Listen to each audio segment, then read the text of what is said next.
Assalamualaikum warahmatullahi wabarakatuh. Saya Nur Laili, guru pendidikan agama Islam di SMP Islam An-Nafi'iyah Geger Bangkalan. Pada video pembelajaran kali ini, pada mapel pendidikan agama Islam dan budi pekerti, kami membahas materi di bab 5 yang berjudul Selamat datang Nabi Kekasihku. Pada materi kali ini kita membahas kompetensi dasar yang ketiga, yaitu memahami sejarah perjuangan Nabi Muhammad SAW periode Mekah. Adapun indikator dari KD3 adalah 1. Menerangkan sejarah perjuangan Nabi Muhammad SAW periode Mekah. 2. Menunjukkan perjuangan yang dilakukan Nabi Muhammad SAW periode Mekah. Yang ketiga, menjelaskan perjuangan yang dilakukan Nabi Muhammad SAW periode Mekah. Adapun tujuan pembelajaran dari materi ini adalah 1. Siswa diharapkan dapat menunjukkan contoh perilaku meneladani perjuangan Nabi Muhammad SAW periode Mekah. Yang kedua, siswa dapat mendemonstrasikan contoh perilaku meneladani perjuangan Nabi Muhammad SAW periode Mekah. Yang ketiga, siswa dapat menceritakan sejarah masa remaja dan kelahiran Nabi Muhammad SAW. Kemudian, siswa dapat menerangkan sejarah perjuangan Nabi Muhammad SAW periode Mekah. Yang kelima, siswa dapat menunjukkan perjuangan yang dilakukan Nabi Muhammad SAW periode Mekah. Yang keenam, siswa dapat menjelaskan perjuangan yang dilakukan Nabi Muhammad SAW periode Mekah. Dan yang terakhir, siswa diharapkan dapat meneladani perjuangan Rasulullah SAW di Mekah.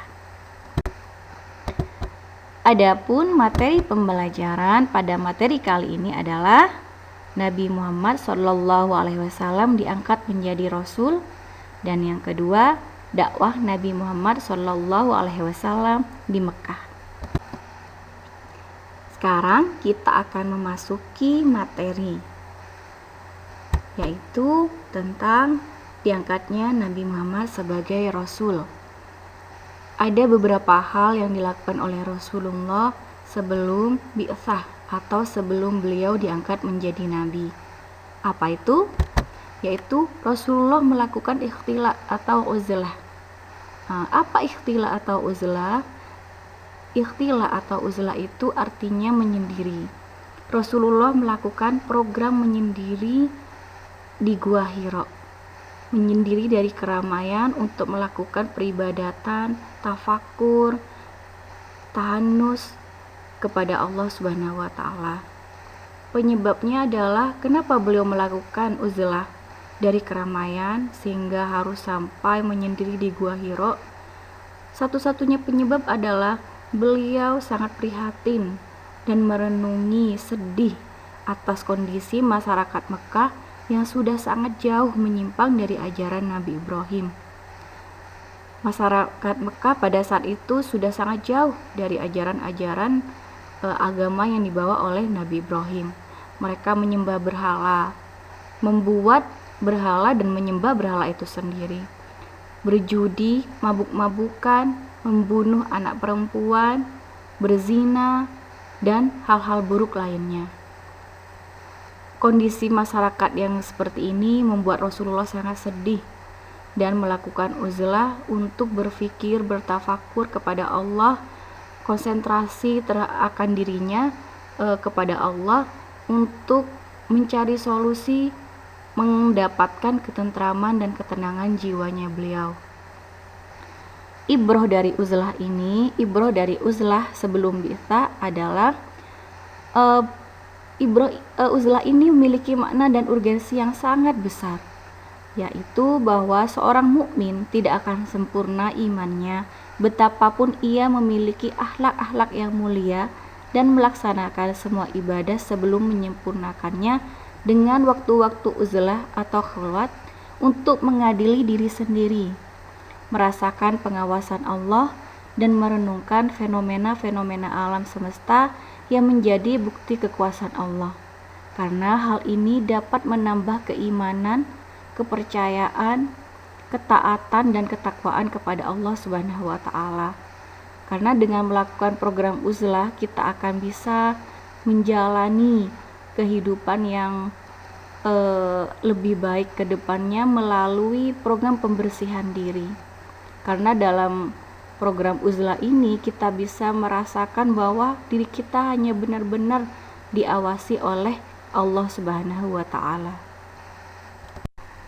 Sekarang saya akan menceritakan tentang peristiwa Bi'tsah, yaitu pengangkatan Nabi Muhammad sebagai utusan Allah. Peristiwa Bi'tsah ini diceritakan oleh Imam Bukhari yang meriwayatkan hadis dari Sayyidah Aisyah radhiyallahu anha bahwasanya malam peristiwa penobatan Rasulullah sebagai utusan Allah atau peristiwa Bi'tsah itu hadisnya sebenarnya sudah masyhur di mana-mana karena ini memang hadis sahih. Singkatnya ya, saya ceritakan sedikit. Jadi pada malam kesekian kalinya Rasulullah uzlah di Gua Hira, beliau didatangi oleh malaikat. Malaikat itu berkata, "Bacalah." Beliau menjawab, "Ma'ana biqori'in." Saya tidak bisa membaca. Rasulullah SAW menjawab seperti itu. Malaikat itu lalu mendekat memeluk sampai Rasulullah merasa sangat lemas. Kemudian dilepaskan dan berkata, "Iqra." Rasulullah menjawab sekali lagi, "Ma'ana biqori'in." Ia mendekati Rasulullah kembali, mendekapnya, meluknya sangat erat sampai Rasulullah sangat lemas. Kemudian dilepas dan mengulang perkataannya, "Iqra." Rasulullah juga menjawab dengan jawaban yang sama seperti sebelumnya, "Ma'ana biqori'in." Kemudian malaikat tersebut mendekati, memeluk sampai Rasulullah merasa lemas. Kemudian dilepaskan dan malaikat itu menyampaikan wahyu pertama kali yang berupa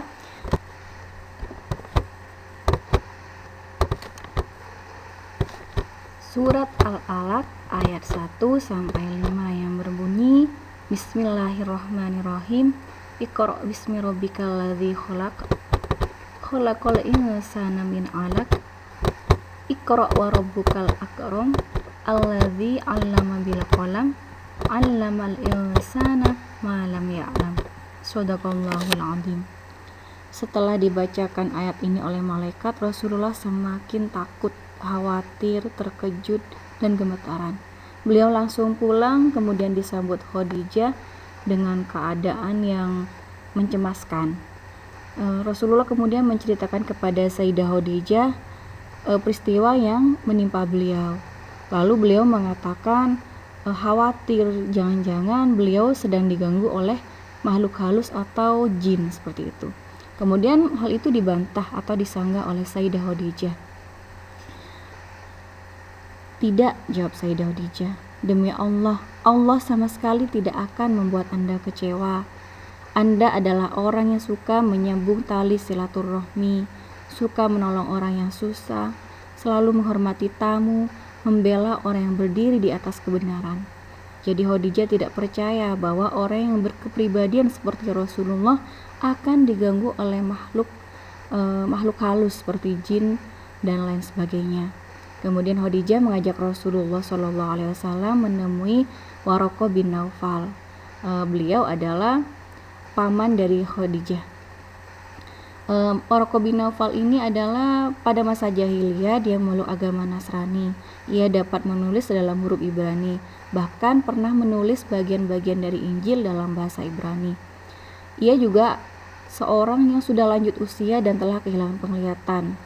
Dari cerita Khadijah tentang peristiwa yang menimpa Rasulullah, Waraqah bin Naufal langsung tahu bahwa beliau adalah nabi akhir zaman yang telah diceritakan di Injil. Dan Waraqah bin Naufal juga menceritakan bahwa Nabi Muhammad pada saatnya akan diusir oleh masyarakat Makkah sendiri seperti itu. Kemudian Rasulullah setelah diberitahu oleh Waraqah bahwa beliau adalah manusia terpilih dari Allah Subhanahu wa taala sebagai Rasulullah yang terakhir, beliau kemudian menjadi tidak tenang, antara tidak tenang dan takut, khawatir, apalagi wahyu lama tidak turun. Jadi antara wahyu yang pertama dan yang kedua itu ada rentan waktu yang cukup lama. Ada perbedaan pendapat di kalangan ahli sejarah mengenai masa terputusnya wahyu pertama dan yang kedua. Ada yang mengatakan rentan waktunya cuma beberapa hari saja, ada yang mengatakan 6 bulan, ada yang berpendapat 40 hari, ada yang berpendapat sampai 3 tahun, ada yang berpendapat bahwa rentan waktunya sampai 2,5 tahun. Namun pendapat yang kuat menurut Syekh Muhammad Said Ramadan Al-Buti adalah rentan waktu terputusnya wahyu pertama dan yang kedua adalah 6 bulan. Kalau beberapa hari saja itu tidak kuat ya. Pendapat yang mengatakan rentan waktunya hanya beberapa hari saja itu tidak kuat karena dilihat dari hadis-hadis yang mengatakan bahwa beliau sangat putus asa ketika wahyu lama tidak turun, itu beliau sempat terpikirkan untuk menjatuhkan diri dari atas gunung, saking galau lah istilahnya bahasa sekarang. Jadi memang ada rentan waktu yang cukup lama. Menurut Syekh Said Ramadan Al-Buti, rentan waktu terputusnya wahyu itu antara wahyu yang pertama dan yang kedua itu adalah 6 bulan. Kemudian suatu saat beliau juga melihat ada malaikat duduk di langit, malaikat yang mendatangi beliau di Gua Hira duduk di atas langit, dan beliau lari ketakutan pulang ke rumah dan meminta Khadijah untuk menyelimuti beliau, sehingga kemudian saat itulah wahyu yang kedua turun. Ayatnya, ya ayyuhal mudaththir qum fa'anzir wa rabbaka fakabbir wa thiyabaka fatahhir warrujza fahjur.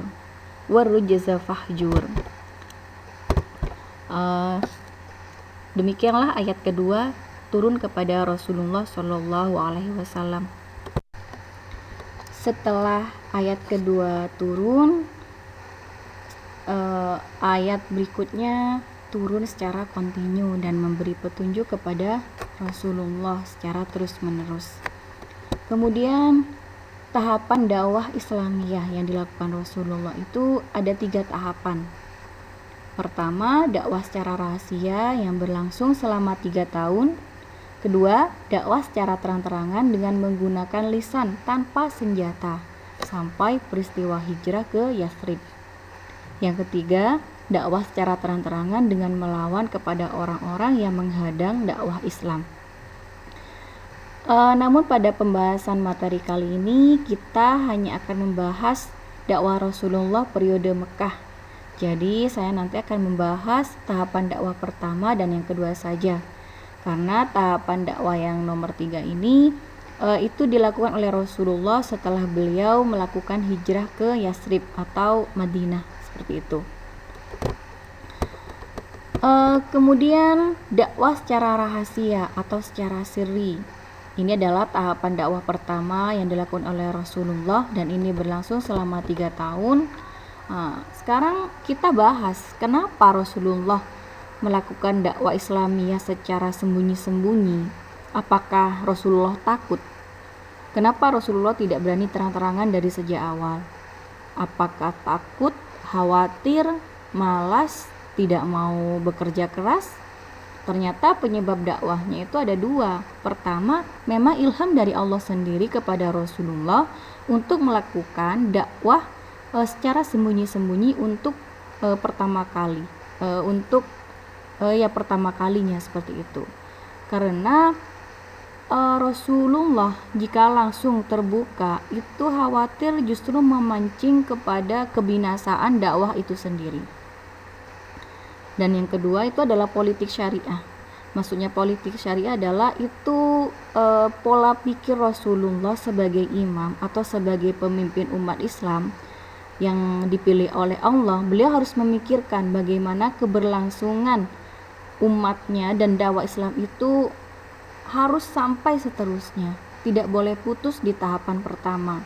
Karena itu beliau melakukan sembunyi-sembunyi hanya kepada orang-orang yang sekiranya menerima saja.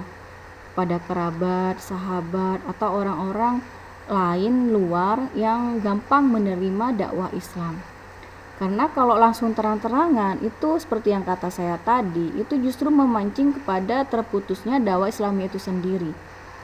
Apakah ini berarti Allah tidak menjaga dakwah Islam itu dari awal? Kalau memang alasan Rasulullah berdakwah sembunyi-sembunyi karena untuk menjaga dakwah itu sendiri, tidak, bukan seperti itu. Tetapi Allah dan Rasulnya ingin mengajarkan kepada kita bahwa segala sesuatu itu harus punya proses. Tidak boleh langsung hanya proses sebagai manusiawinya seperti itu. Tidak boleh hanya bergantung kepada Allah saja. Jadi Rasulullah sebagai manusia, Rasul yang juga manusia biasa, beliau juga harus memikirkan trik-trik bagaimana dakwah ini harus berlangsung sampai yaumil qiyamah seperti yang disabdakan kepada beliau. Karena itu beliau harus punya trik cantik bagaimana dakwah ini tidak langsung putus di tahapan pertama, yaitu dakwahnya harus diberikan kepada orang-orang terdekat yang menerima beliau dan menguatkan iman mereka terlebih dahulu sehingga para sahabat-sahabat as-sabiqunal awwalun itu siap punya mental untuk berkorban demi Islam terlebih dahulu seperti itu. Jadi jangan berikan dakwah itu kepada orang-orang sembarangan yang mungkin hanya ingin membuat Islam semakin lemah seperti itu. Nah, sekarang kita bahas siapa saja as-sabiqunal awwalun atau orang-orang yang pertama masuk Islam.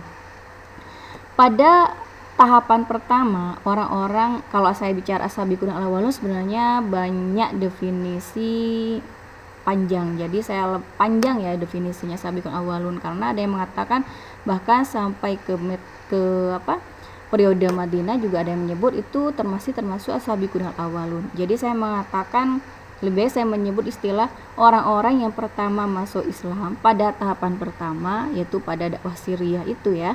Itu kebanyakan terdiri dari orang yang fakir, lemah, dan kaum budak.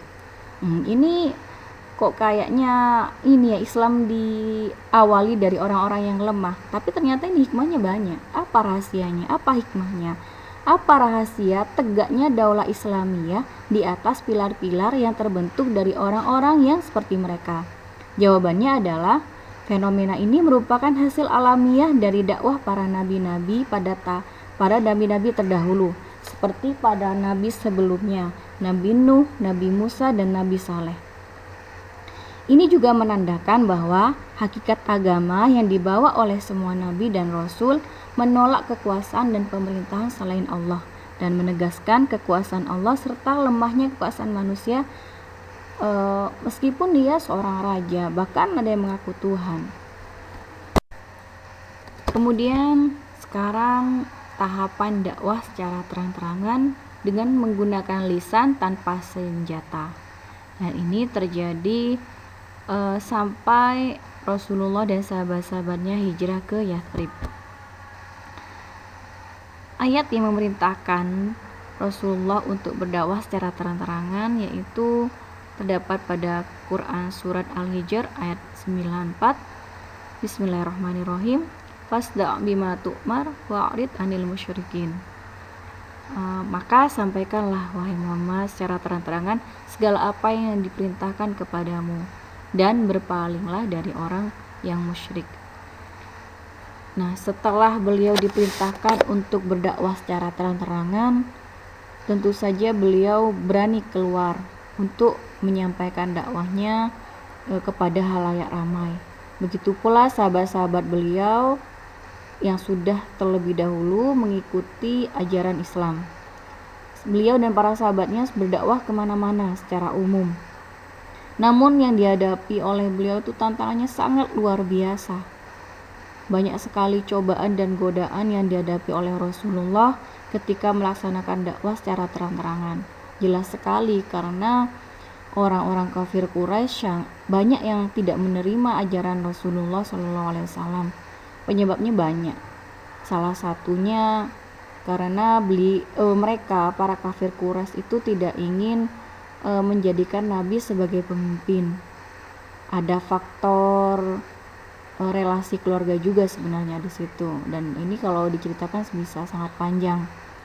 Juga faktor yang menyebabkan kafir Quraisy menolak keras ajaran Islam karena ajaran Islam menyamakan semua manusia dari segala golongan, ras, suku itu sama di hadapan Allah. Yang membedakan hanyalah keimanan dan ketakwaan. Nah, mereka para kafir Quraisy, para pembesar kafir Quraisy tentu saja tidak mau disamakan dengan budak. Apalagi ada jaminan bahwa budak jauh lebih baik dari mereka jika keimanan para budak lebih baik daripada mereka, seperti itu. Jadi tantangan yang dihadapi Nabi Muhammad dan para sahabatnya sangat luar biasa keras.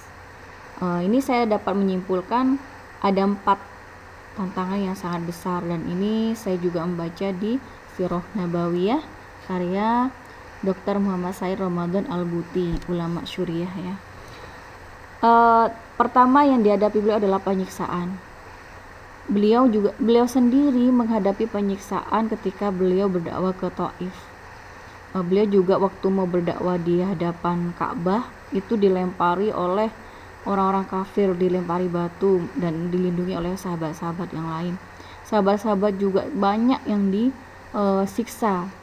Dan kita juga sudah famous ya, terkenal cerita sahabat Bilal yang disiksa oleh majikannya, oleh mantan majikannya agar kembali kepada agama kafir. Namun Bilal dengan teguhnya rela mati meskipun siksaannya sudah sangat keras. Beliau ditimpa oleh batu yang sangat berat.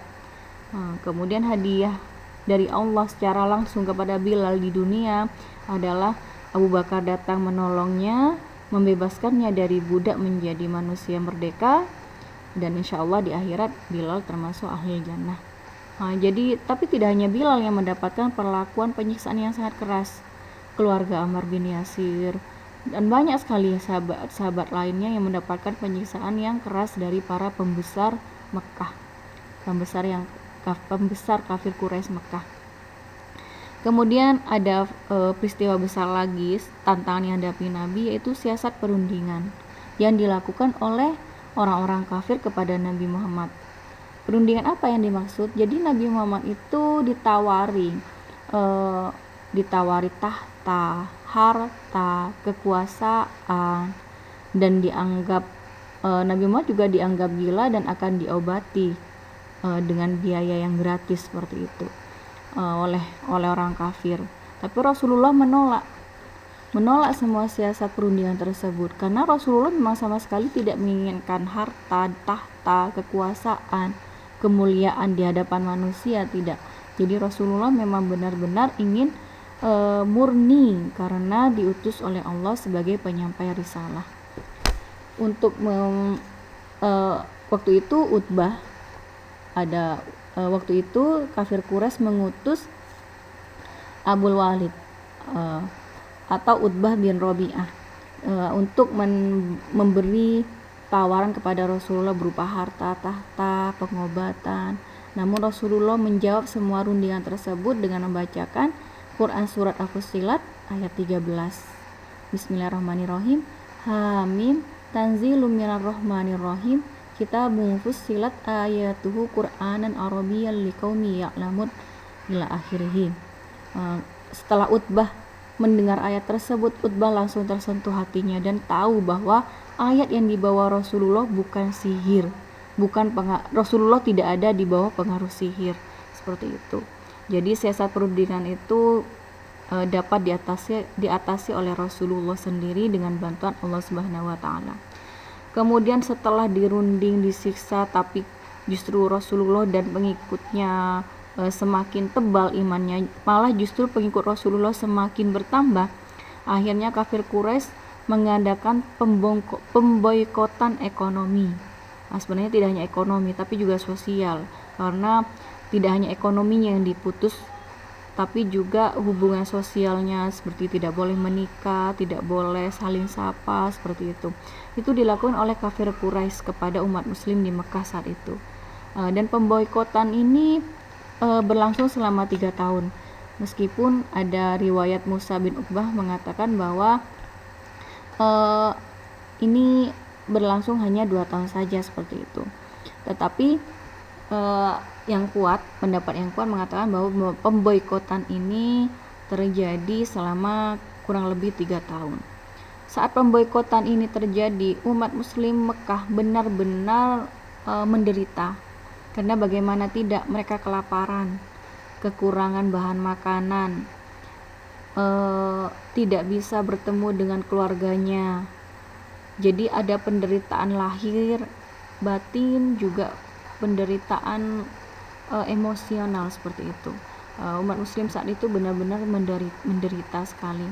Namun keimanan mereka justru meneguhkan mereka untuk tetap menerima semua penderitaan ini demi tetap menjalankan ajaran agama Islam. Sampai kemudian Allah menolong mereka bebas dari pemboikotan tersebut melalui tangan Bani Qusayyi yang mengecam pemboikotan tersebut. Kemudian undang-undang pemboikotan yang mereka tempel di Ka'bah ternyata dimakan oleh rayap, kecuali lafaz Allah, seperti itu. Setelah pemboikotan ekonomi ini sudah selesai, mereka tidak langsung begitu saja melepaskan kaum muslimin. Mereka tetap dendam dan ingin bagaimana Nabi Muhammad dan pengikutnya hancur. Karena itu mereka melakukan upaya pembunuhan terhadap Nabi Muhammad SAW, hingga kemudian Nabi memutuskan untuk melakukan hijrah dari Mekah ke Madinah untuk membebaskan dakwah Islam yang terbelenggu di Mekah menjadi lebih merdeka.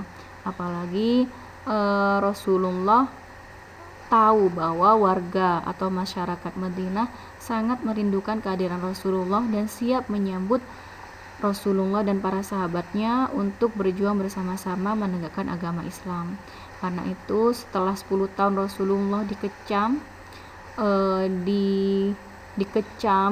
difitnah, dihina, dan dakwah Islam di Mekah sangat tidak bebas, maka tidak aman juga, maka Rasulullah memutuskan untuk pindah ke Madinah, seperti itu. Demikianlah tahapan-tahapan dakwah Islamiyah, dakwah Rasulullah periode Mekah. Jadi ada yang secara sembunyi-sembunyi, ada yang secara terang-terangan. Namun secara terang-terangannya saat di Mekah beliau tidak menggunakan senjata, hanya berupa lisan, dakwah secara lisan, seperti itu. Demikian yang dapat saya sampaikan untuk materi kali ini. Terima kasih anak-anak telah menyimak video ini. Semoga bermanfaat dan semoga tujuan pembelajaran yang saya harapkan dari materi ini dapat tercapai dengan baik. Dan mungkin nanti kita bisa perluas lagi dengan dialog di pertemuan berikutnya. Demikian dari saya. Assalamualaikum.